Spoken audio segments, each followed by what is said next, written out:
Hello students, नई date sheet आई है। सोचा 2-3 दिन निकल जाने के बाद ही इसके बारे में बात करना सही रहेगा। नई डेट शीट के बारे में कुछ इंपॉर्टेंट चीज़ें बतानी। सबसे पहले तो खुश ना हो, जैसी स्थिति पहले थी बिल्कुल वैसी ही। इनफैक्ट मैं भी फॉर 1 to 2 आवर्स मुझे बड़े अच्छा लगा, सही लगा, अरे वाह ये डेट शीट तो बहुत अच्छी है। अच्छे खासे मतलब क्योंकि मेरे नज़र से फिज़िक्स पे गई। फिज़िक्स 8 मई से 8 जून को हो गया, लेकिन थोड़ी देर के बाद मैंने नोटिस किया कि ज़्यादा फ़र्क नहीं पड़ा, क्योंकि डेट शीट में जो ड्यूरेशन है उसमें कोई चेंजेस नहीं आए हैं। आपका एग्ज़ाम 4 को ही स्टार्ट हो रहा है और आपका अगला एग्ज़ाम भी 8 को ही है। हाँ, बीच में 13 को हट के फिज़िक्स 8 को चला गया और वो केमिस्ट्री के लिए 10 दिन मिल जाते हैं। लेकिन आप पहली बार बोर्ड एग्ज़ाम दे रहे हैं, आप देखिएगा, आप नोटिस करेंगे कि 10 दिन मिलने से कोई फ़ायदा नहीं होता। फिज़िक्स में पहले 5 दिन मिल रहे थे, अब 8 दिन मिल रहे हैं, सिर्फ 3 दिन एक्स्ट्रा मिले हैं। अल्टीमेटली होता क्या है कि अगर आपको केमिस्ट्री में 5 दिन मिल रहे थे और फिज़िक्स में 5 दिन मिल रहे थे, ऑटोमेटिकली आप 5 दिनों में ज़्यादा पढ़ते। और अब जब 10 दिन मिल रहे हैं या 8 दिन मिल रहे हैं, केमिस्ट्री में 8-10 दिन और मैथ्स में फिज़िक्स में 5-8 दिन, आप देखना आप पहले से 3 से 4 दिन उतना नहीं पढ़ोगे जितना आप पहले 5 दिन पढ़ते जब 5 दिन का गैप था। अल्टीमेटली इसका कोई ज़्यादा फ़ायदा नहीं हुआ है, कोई फ़ायदा नहीं हुआ। उसकी वजह सुनिए, सपोज़ 10 दिन मिले आपको पहले केमिस्ट्री में 5 दिन थे, आप बहुत ज़ोर से 5 दिन में काफ़ी कुछ कंप्लीट करने की कोशिश करते केमिस्ट्री, येस और नो। अब बताइए, अब आप केमिस्ट्री में 8 तारीख के बाद सीधे केमिस्ट्री का एग्ज़ाम 18 को आ रहा है, क्या ऐसा हो सकता है कि आप उसमें सिर्फ 5 दिन ही केमिस्ट्री पढ़ें और बाकी 5 दिन फिजिक्स पढ़ लें, या बाकी 5 दिन मैथ्स पढ़ लें, या बाकी 5 दिन बायो पढ़ लें? ऐसा करोगे आप? ऐसा नहीं करोगे।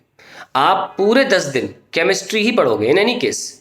तो यानी कि इस 10 दिन के गैप का किसी दूसरे सब्जेक्ट में एडवांटेज तो हुआ ही नहीं ना, इसका कोई फ़ायदा नहीं होता। अल्टीमेटली 9वें और 8वें दिन आप उतना ही प्रिपेयर्ड रहोगे जितना कि आप 5 दिन में प्रिपेयर्ड होते। तो इस डेट शीट को लेकर मुझे भी 2-3 घंटे बाद रियलाइज़ हुआ कि ये तो गलत है, गड़बड़ है, ये नहीं होना चाहिए था। अननेसेसरीली का एक्सटेंशन है। इस अननेसेसरी के एक्सटेंशन में ज़्यादा खुश ना हो। अपनी तैयारी 30 अप्रैल तक ही ख़त्म करनी है। आप केमिस्ट्री के गैप में फिजिक्स नहीं पढ़ पाओगे। आप भी सोच रहे होगे नहीं 3-4 दिन में मैथ्स पढ़ूंगा, फिजिक्स पढ़ूंगा, केमिस्ट्री नहीं पढ़ूंगा। या अगर मैथ्स का गैप 18 के बाद कुछ लोगों ने जिनने इकोनॉमिक्स नहीं लिया है, साइंस स्टूडेंट्स ने, उनका अगर 31 को है तो 12 दिन का गैप मिल रहा है। वो 12 दिन और उसको स्ट्रांग बनाने की कोशिश करेंगे मैथ्स को, फिजिक्स नहीं करने वाले उसमें। और मान लिया कर भी लिया तो 5 से 6 दिन फिजिक्स, केवल फिजिक्स नहीं पढ़ोगे आप, 2 या 1 दिन ही पढ़ पाओगे आप। जैसे जैसे दिन पास आएगा आपको नर्वसनेस होगी, आप सिर्फ यही सोचोगे भाई जो पहले पेपर है मैं उसको कर लूँ। घर वाले बोलेंगे भाई पहले पेपर मैथ्स का है, मैथ्स का कर ले।